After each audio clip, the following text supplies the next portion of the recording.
Okay, hello everyone, this is Vimal Upadhyay. In this video, we are going to discuss about force and laws of motion. So let's start the topic. The first topic, if first topic that is we are going to discuss is force. So the word force, what we often heard the force term in our day-to-day life. Then what does the force means? The force is an external quantity that can change the position, shape, or size of an object. Generally, we refer to the position, that is, if a body is moving, if a force can make it to stop. For example, a car or a for example, a wheel is moving, and if you apply a force in this direction opposite to the motion of the direction, what will happen? It will eventually stop. That means a wheel is in the state of motion and force causes it to stop. So from here you can clearly say that the force is an external factor that can change the position of rest or motion of an object. Since I have discussed here as a direction, so we can here conclude that the force is a vector quantity. Let's talk about the unit of force is a Newton. Let's move to the next topic. The next topic is types of forces. There are two types of forces. One is balanced force, another is unbalanced force. Let's talk about the balanced force. Suppose this is a body. A force of 2 Newton is acting on it from this side. A force of another 2 Newton is acting on it from this side. So what will happen? These 2 Newton forces are equal in magnitude but opposite in direction. That means they will nullify each other. That means there is zero external force. So these type of forces are called balanced force. That means if there is a net resultant force, if net resultant force is zero, then that type of force is called balanced force. Now next to the next topic, that is unbalanced force. Suppose in this the same body a force of 2 Newton is acting. Here another 2 Newton force is acting. Now from this side 1 Newton of force is acting again. So here total force is acting 3 Newton and here total force is acting 2 Newton.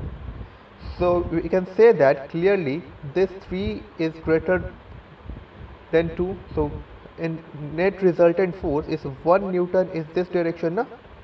Net resultant force is 1 Newton is this direction. So this type of force is called unbalanced force because one side is acting 3 Newton and the other side is acting 2 Newton. So how many types of forces we are having? 2 types of forces. One is balanced force, another one is unbalanced force. Let's move to the next topic. Now, since we discussed about the force, let's go to the laws of motion. So, laws of motion, we are going to discuss the Newton's laws of motion. There are 3 laws of motion. We are going to discuss now the first laws of motion. First laws of motion states that if a body is at rest, it will remain at rest. If a body is at motion, it will remain at motion until or unless an external force acts on it. Suppose this body is resting at a place. It will rest indefinite time for, okay? But if an external force certainly acts on it, what will happen? This force push this object to here. That means if this force didn't act, if there is no forces, there was this force, this body would have been here. So that states the Newton's first law of motion. That is, if a body is at rest, it will remain at rest, and if a body is in motion, it will remain in motion until or unless an external force acts on it. For example, if a body is moving, take an example of a wheel. Take an example of a wheel that it will rotate until and unless an opposite force is applied on it, resistive force is applied on it. Clear? So let's move to the next topic.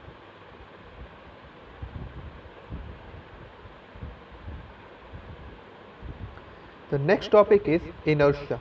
As we know that, as we learn here, that if a body is at rest, it will try to remain in rest. If a body is in motion, it will try to remain in motion. That property of a body is called inertia. That to maintain its position of rest or motion, property of an object to maintain its position of rest or motion is called its inertia of the motion. Inertia. There are two types of inertia. One is inertia of rest, another is inertia of motion. Inertia of rest and inertia of motion. Inertia of rest means the body at rest is try to remain at rest. Similarly, inertia of motion means a body at motion try to remain at motion. Now you can see here I have written a point. Mass is a measure of inertia. What does that mean? Mass is a measure of inertia. It means it means, just think an example. There is a body of 2 kilogram and there is a body of 5 kilogram. Which one is easier? Both are at rest. Which one is easier to move? Obviously a body of 2 kilogram is easier to move. We have to apply less force to move the body of 2 kilogram.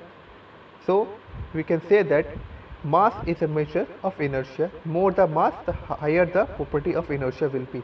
So that's it for this video. If you like this video, then please like and subscribe.